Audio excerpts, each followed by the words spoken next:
Welcome back to Prescribed Vibes, where we talk about mental health in a way that feels real, relatable, and practical. I'm Sierra. And I'm Stephanie. We're both licensed therapists, and today we're going to talk about one of our favorite therapy approaches, which is EMDR. Yes, I love me some EMDR. If you've ever heard someone say EMDR changed my life and wondered what that means, what is this EMDR? I think my favorite, I'm gonna digress already, but I think my favorite response to someone doing EMDR, I do it virtually, and there's this dot that goes back and forth on the screen. We'll talk about bilateral alternating stimulation eventually, but at the end of our first session of EMDR, their response was, "What is this magical blue ball?" I love it. Magical blue ball. Yeah, I'm excited to talk about this. It's personally and professionally changed my life. We're going to talk about what it is, how it works, what a session looks like, and why it can be not just incredibly effective for trauma, but there are so many different ways to use EMDR. I think we both get pretty creative. Bilateral Mhm. stimulation, we do it every day by walking, but it can really help with anxiety, depression, just everyday experiences that continue to affect us. Yeah.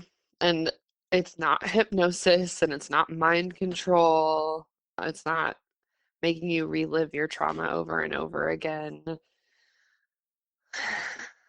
kind of is, though, isn't it? It is. It kind of is and it kind of isn't. And we're going to talk about how we help our clients create some distance between certain memories.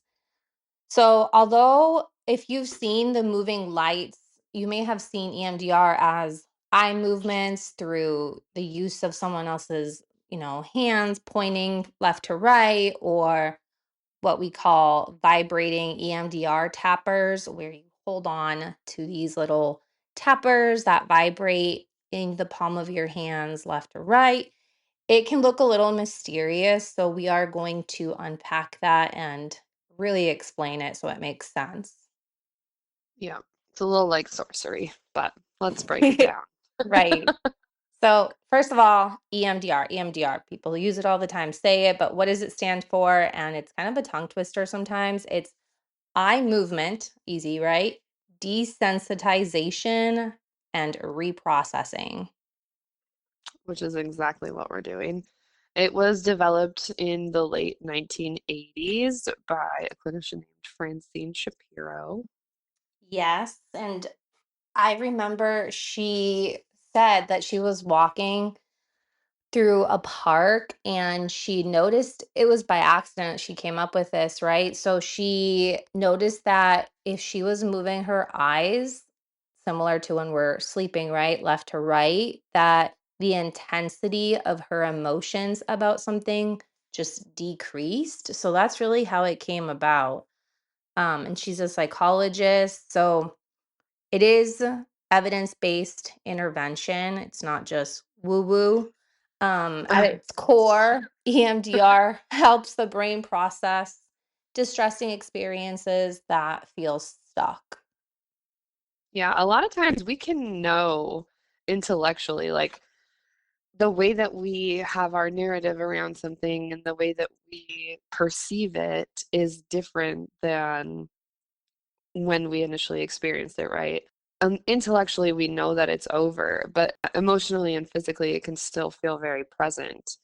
We can still have those responses, even though in our brain we know we survived it, or that wasn't that person's intention, or this belief that I had from that experience isn't true. We can still feel it, which we measure the difference between that logic and that emotion when we're doing this. And it's so frustrating. Last night, I had this feeling in my body where I was talking to myself, right? Saying, what the heck? Like, I know this. Yeah, my body is still reacting, being activated as if I'm not safe. So maybe you know you're safe now, but like I said, your body still reacts as if the danger is happening today. And that is where EMDR comes in. So yeah, think of the brain like a filing cabinet. This is one of my favorite ways to kind of help clients understand. And I think, shout out Mel Robbins, I think she had an episode, like I think it's called Something Scary Happened Today or something along those lines. And she did such a good job, in my opinion, of kind of like breaking this down and making it understandable. So thinking of our brain like a filing cabinet. Yes, I have a visual in my head right now. So, most experiences get filed away properly. They become part of your story, but they no longer feel overwhelming. So, that is what the EMDR does. It's reducing the intensity, that emotional pull of those parts of your story. Yeah.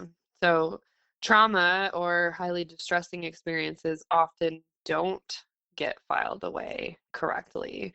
We we feel overwhelmed trying to think about them and process them and assign meaning to them. And our brain doesn't get the opportunity to take that paper off the desk and put it in the file where it belongs. Exactly. And then that's when they remain open, right? So the file cabinet is open, it's emotionally charged. That's when you may feel triggered because it's not filed away. Yeah. So it's something in the present happening, anything that our brain goes, oh, I know something that this could be related to. Let me bring up that old file that we didn't get to file away yet. Let me see how this information here in the present can relate to that so that I can finally file it away. Like our brain is serious about this filing job that it has. And we tend to disrupt that. And so it triggers those same thoughts and emotions and body sensations that we originally had with that event. I can't stand when that happens. Like, wait, why is this thought or feeling showing up right now? And then when you start to really think about it, it's like, oh, I can connect the dots. I see how this association happened. And that can look like feeling, shame, panic, grief. Grief is a big one that I've noticed, or fear that seems disproportionate to what's happening right now.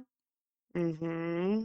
Yeah, your nervous system is responding to an old memory that still feels unresolved. So it's never about the spilled milk, right? It's something before that, something else. And that's just the trigger, the catalyst for everything coming back up. Exactly.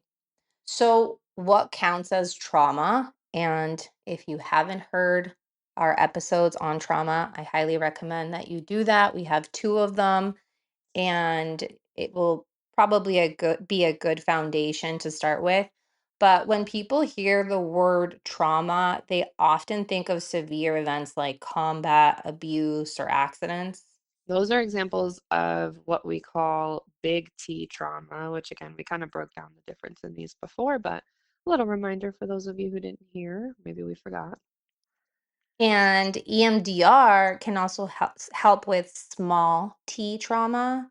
And that is actually a really good place to start if you have not done EMDR. And we usually start with small T just to make sure that we're building that capacity and helping our clients see how it works.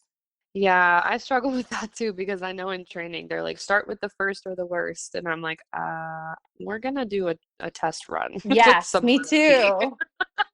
Right. So these are the little t, the small t, those are experiences that may not appear dramatic from the outside, but they leave lasting emotional wounds. And that question comes up all the time with clients when we're getting into trauma work, like, well, I don't know if I have trauma. I don't know if this counts as trauma. And it's like, well, trauma is subjective. And so, how does it feel to you? Some examples would be along the lines of feeling rejected, being bullied, growing up with emotionally unavailable parents, chronic criticism. Any others you come up with? Yeah, bad breakups, infidelity, medical trauma, religious trauma, things along those lines. I mean, again, it is so subjective that it could be, it just has to strike the person in just the right way to make it distressing and leave them with a negative belief. So that's often when I'm telling clients, like, okay, when we're trying to get to their trauma timeline, we want to nail down what experiences need to be processed through. I'll tell them anything that you recall that brings up physical responses and emotional responses, you start to feel distressed, overwhelmed, your heart's racing, you feel nauseous, your chest feels tight, or if you can think of any negative beliefs that you carry with you and trace them back to an experience. Those are the two kind of guides that I give them in identifying what counts as their trauma and things that we need to process through and work on. So sometimes the most painful memories are ones where we felt unsafe, unseen, or unworthy. And I think it is really important to emphasize what you said. It can be really, it's specific to you, right? So, what was disturbing or distressing to you doesn't have to be in agreement with what someone else would perceive as disturbing or distressing or traumatic. It's really about what you went through, what meaning you assigned, what negative core beliefs you adapted, right? Or adopted, I should say, from what you experienced. And you can use EMDR to treat future experiences, things that you're feeling really anxious and nervous, not looking forward to as well. So it's a pretty cool tool. So what does EMDR treat, right? It's widely known for treating post-traumatic stress disorder. Yes, that's a big one. But like we said earlier, it can be effective for, and these are just labels, right? So anxiety, panic attacks, depression, low self esteem, phobias, grief, relationship trauma, performance anxiety.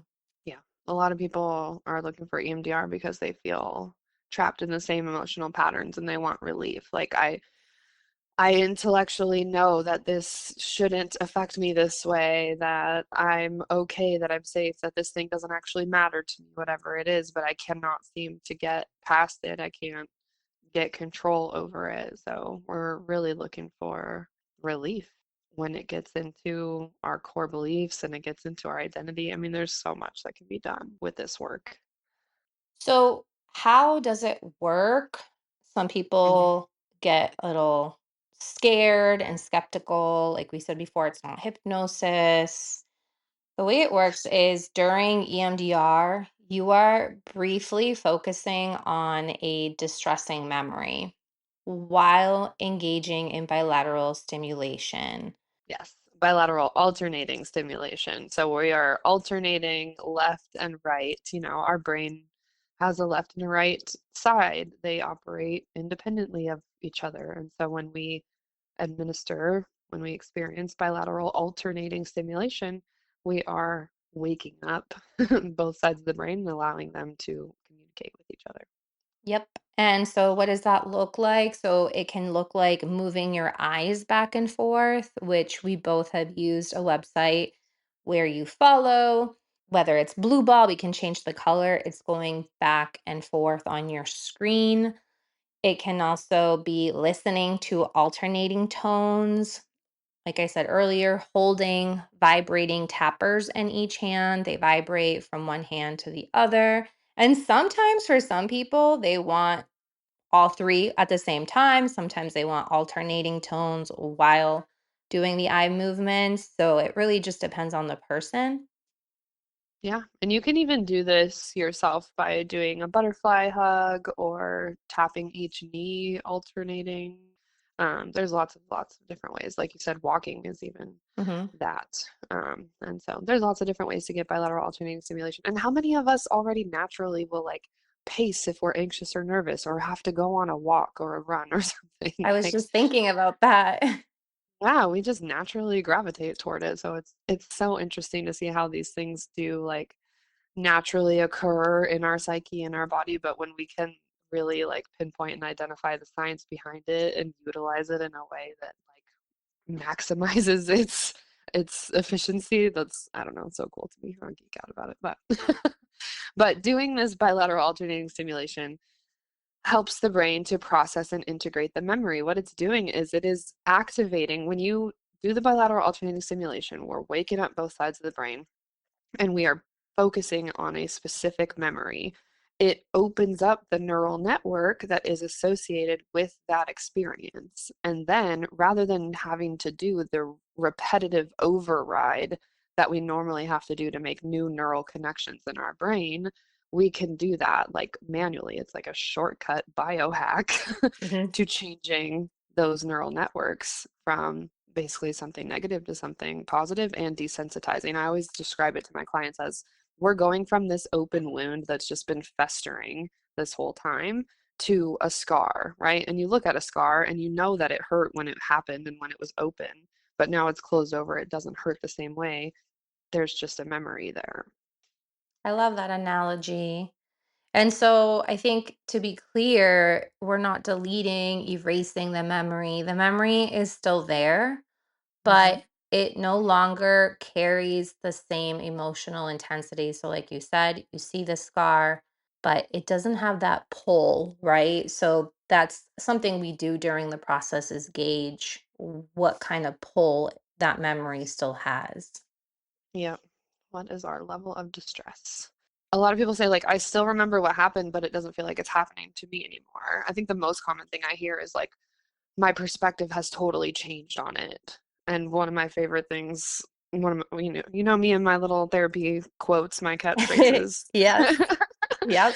Your perspective is your reality. And so when we go through EMDR and our perspective on an experience that was traumatic to us completely changes, our reality kind of changes. Oh yeah, I say that a lot too. It's like certain things for me, it's not just cliche or positive toxic positivity. There are so many reframes that are so helpful. So, what does an EMDR session look like? There's so much work that goes into just explaining what EMDR is and what it looks like to a client before we even get into it. So, we're giving you guys the shortcut here. Maybe clinicians just share this episode with your clients. Yeah. um, EMDR is a lot more structured than people might expect. And the reason for that too is because as therapists, not only do we want to be ethical, we want to be responsible. We want to make sure our clients are ready because even if we start with small t trauma, we still want to make sure that you are able to hold, you are able to have that capacity. So there's a reason for it. There are 8 phases of EMDR, but we're going to simplify it for you. Yeah, it's definitely something, we've got to tell our clients all the time. They come to us and they're like, I need some EMDR. And it's like, great, we're going to work up to that because I met you today. We're Mhm. not doing EMDR today. That is something we absolutely have to build up to. I have to get to know you really well, know where you are with your ability to cope when things get distressing, know what your support system is like, and be able to build a good rapport with you that I'm going to be able to help you stabilize if you get dysregulated, if you get distressed during this process. And there's a lot of scaffolding and working up to doing this work that it happens in phases. So, first, we're going to gather your history. We're going to identify our treatment targets, create a trauma timeline, is what we call it. And when you were talking about that, I was thinking early on in my EMDR career, I'd get so excited about, pulling out EMDR. But like you said, I think it's important to build that rapport, that relationship with your therapist because EMDR can get, not that therapy isn't intimate, it is really intimate. And we want to make sure that you trust us as your therapist and that you feel safe and build coping and grounding skills so you are prepared. You feel prepared when we start the processing. Absolutely. So once you have your history, you have created a timeline of targets, things that you want to work on. We've got good coping, grounding skills. We feel ready. We've built good rapport with our therapist. We're prepared for this, right? Once you're ready, you identify for each target on your timeline. We build it out into pieces of data that we use to track our progress through and to determine when we've resolved the target that we're working on. So that distressing memory, it's a image that we associate with it. The negative belief that we have connected to that experience. We want to identify what positive belief we would rather have, what we want to switch that to, and then we want to identify what emotions and body sensations that we have when we think about that experience now in the present. And some of the examples of negative beliefs that can be associated with the memory that you choose that you're going to work on can sound like I'm not safe, I'm not good enough, I'm powerless, I'm not lovable, it was my fault. And then a lot of times the positive belief is just going to be the opposite of that. I am safe. I am good enough. I'm not powerless, or I control what I can. I am lovable. It wasn't my fault. Once we've identified all of that and we've labeled it all out, the processing begins, I think, too. So when we talk about the level of distress that we feel, we actually measure that so that we can, again, track where we are. So 0 to 10, how distressing, we call that our SUD score. If someone starts at a 9, we want to get them to a 0 by the end of processing. We also measure their how strongly they believe their desired positive belief. So if your negative belief is I'm not lovable, you want to believe I am lovable on a scale of 1 to 7, and I get flack all the time. Why aren't the scales the same? Oh, I know. I don't like it either. I'm like, I know, one's 0 to 10, one's 1 to 7. Just bear with me here. On a scale of 1 to 7, how strongly do you believe that you are lovable? And I want us to make sure this is where that intellectual versus emotionally, I'm like, not in your head, how much do you believe you're lovable? In your heart, how much do you believe you're lovable? And we will measure that 1 to 7. 7 means fully. So if they start out at a 2, at the end of processing, we want that to be at a 7. That's how when our SUD score is at a 0 and our positive belief, the validity of that cognition is at a 7, that's when we know we're done processing that experience. That does have happen more often than I realize. I'm like, are you sure you're at a 7 right now when you Well, and feel the opposite? right, where it's like, okay, you believe that, and they're like, like a 6, and I'm like, oh, we believe that at a 6 right now, currently, in Yeah. our head or in our heart. Right. Yeah. I'm like, I don't know about that. But the other thing I notice a lot too is there's often resistance to getting to that 0, right? Somebody might be really not bringing up any distress from what we can track, um, which, spoiler alert, there's not a lot of talking that goes on during EMDR, Yeah. as strange as that might sound. But we'll be like, okay, it doesn't seem like I feel like we've processed through it. Nothing seems to be really coming up for them, but they're still telling me that their level of distress is like a 1. So it's like, okay, what is contributing to that 1? What are we still experiencing that keeps us at a 1? A lot of people will be hesitant to say, oh, you know what, I am at a 0, because we can get stuck in that belief that like this thing, it should bother us, it should be distressing. I'm not comfortable with the idea of saying it's a 0 because that seems suspicious, that seems wrong. And so there's a lot of conversation that can end up happening around that too. Yeah. Oh, that happens a lot too. It's because people think that, like you said, they interpret the 0 as it wasn't important. And that's not the case at all. Yeah. So what does the processing feel like? I really like to set the expectations with clients, just like you said, in regards to EMDR. It is not talk therapy. And the reason for that is because we're doing a lot of somatic work where we are not going to do bilateral stimulation and then have an entire conversation about it. So sometimes clients will ask, well, what am I supposed to do? The answer is simple. It's notice what comes up. We say that so much. Notice what comes up. Go with that. Yeah, like, what do It's you a lot of mean, just, what comes up? Notice what? yeah, it's a lot of observing. And if you're not used to it, it's going to feel foreign and like, wait, what do you mean? Because we say it a lot, like, what do you notice? What are you feeling? So you're paying attention to your thoughts, images, feelings, body sensations, and memories may emerge. Yeah, and I direct clients too. try not to direct them because you might not understand why your brain is going to the place that it's going to, but it's typically for a reason. Sometimes it's just like, ah, get me out of here. I'm going to go over there. Yeah. But a lot of times it's going to bring up other memories that you may or may not be able to connect the dots to. But there's a reason when we open that neural network, these other thoughts and memories and things are associated with that experience, and that can be helpful information too. So we run the bilateral alternating stimulation while you're thinking about and noticing your thoughts, your feelings, all of that, your memories that come up, and then we stop it periodically and we check in and we say, okay, what did we notice this time? What do we notice now? So, with that said, an example is when you ask, what do you notice now? And I'm the one on the other side, it can sound like, well, I am feeling tightness in my chest. I had a thought that I'm scared.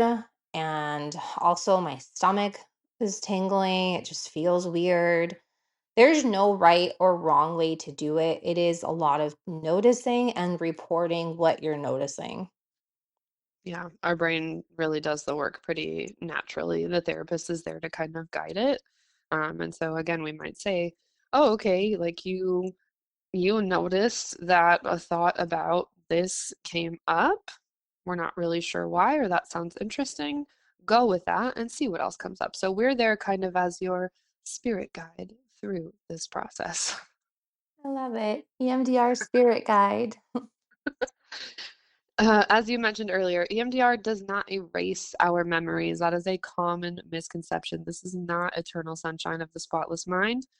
It does not erase what happened. It desensitizes us. And again, it takes that wound, the open wound, to a scar where there's no further risk of infection or injury. It is now closed and healed, and we can look at it, remember what happened, know that it hurt when it did, but it's no longer a current threat to us. Essentially, it changes your relationship to the memory after the processing. Let's say you've done several EMDR sessions. Sometimes it doesn't take several on a specific memory. You will approach life differently because you're not carrying that weight anymore. And sometimes it's even subtle. Certain things won't affect you the same way. Yeah, I love that. It changes your relationship to the memory. It really does. And like you said, like I'll have clients come back, between sessions and be like, oh my gosh, this thing happened last week that usually would have triggered me or upset me so much. And I was fine. I didn't respond the way that I normally would. So the memory becomes less activating and it's more integrated.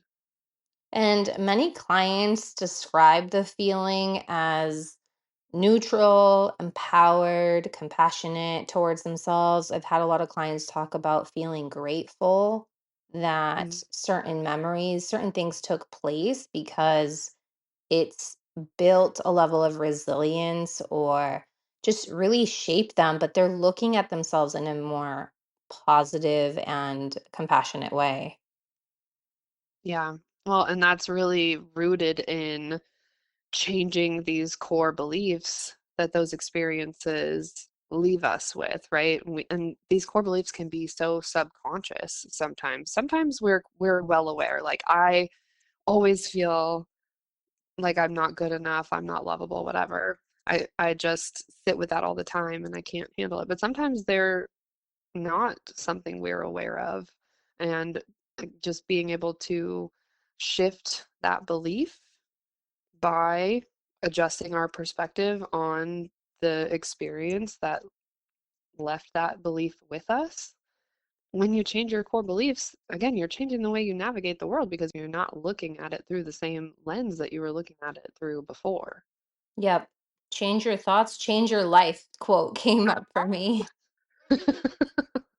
So, some real life examples, keep it simple. Let's say a person who was criticized throughout childhood, they may automatically think, I'm not good enough. And after EMDR and changing their perspective on things, they're going to hopefully, the goal is to genuinely believe I am enough. It was never about whether I was good enough or not. It was about that person not being healthy themselves or not having the ability to give me what I needed. It was never that I wasn't enough. And it's also not a one and done. So it can really take several sessions because if we're talking about an example like that, right, there have been many examples and memories probably to support the criticism. So to be realistic, keep in mind that it can take several sessions to get there, and that's okay. Yeah, So definitely. another example, someone with a breakup may carry the belief I wasn't chosen. Yep. And after processing that experience, the belief may shift to my worth is not defined by someone else's decision. And that shift can be deeply transformative to the point where sometimes even other people will notice that shift, that they'll Oh, notice you just showing up differently. Something's different, but in a great way. yeah. If you go from the belief of I wasn't chosen, and that's likely if it's from a breakup and that belief is I wasn't chosen, a lot of times that's going to trace back to something even earlier in life where we felt like we weren't chosen and it was just validated by this relationship. And so when we change a belief like that and we're changing our perspective, the lens we're viewing the world from, the way we move through it, people are definitely going to notice when we're like, "Oh, my internal driving force is no longer to be chosen." That's going to be a huge shift in how we interact with people, how we behave, how we move through the world. And that's going to be noticed as, wow, you seem a lot more confident lately. You seem a lot more like Lighter, even. lighter, like you really believe in yourself, you're confident, you're it's palpable, I guess is the point. Hmm. Yeah. Okay, so who is EMDR good for? Who's a good candidate for this modality? It's a great fit for people who feel emotionally triggered by past events, who understand their issues intellectually but still struggle with them emotionally, people who experience intense body reactions or right a lot of triggers, and people who want to move beyond insight into a deeper level of healing. And it can be especially helpful when you've done a lot of talking, you've done the talk therapy, but it still feels like that wound is active. That's where EMDR can be really powerful. Yeah, it's not the same thing as just talking about, right? Some people Mhm. have a tendency to talk about it, talk about it, talk about it, talk about it, and it doesn't get resolved, it doesn't get better, and that's why they feel the need to still continuously talk about it, but it's not doing the work that they need it to do. Or there's some of us who I don't talk about it, I don't look at it, I don't think about it. If it pops up, it goes directly into the darkest, deepest corner cave of my mind. And that's when bringing it up and processing through it's helpful as well. How do we feel after EMDR? A lot of times we're going to feel lighter, we're going to feel calmer, we're going to feel more grounded. However, as you've mentioned, it can sometimes take multiple sessions. Um, Unless you go do like an EMDR intensive where it's like, an all-day affair and you just work through all of it. That would be It can take, nice. yeah, and exhausting, it sounds like, Oh, but yeah. but when it takes multiple sessions, we haven't gotten to the resolution at the end of that session, right? So maybe our level of distress at the beginning of the session was an 8. The validity of our positive belief was a 3. By the end of the session, our level of distress is a 3. Validity of our positive belief is a 5. We're not done yet. We're going to have to pick that back up next session to finish and bring those scores to where they need to be.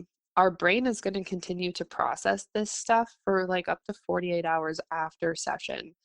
There is a lot, I call it like, I tell clients it's their EMDR protocol. Like your job, I don't give homework or assign goals in between EMDR sessions. Your job is to take care of yourself, is to notice how you're feeling, be gentle with yourself, use good coping strategies, lean on your support system, reach out to me if you need me.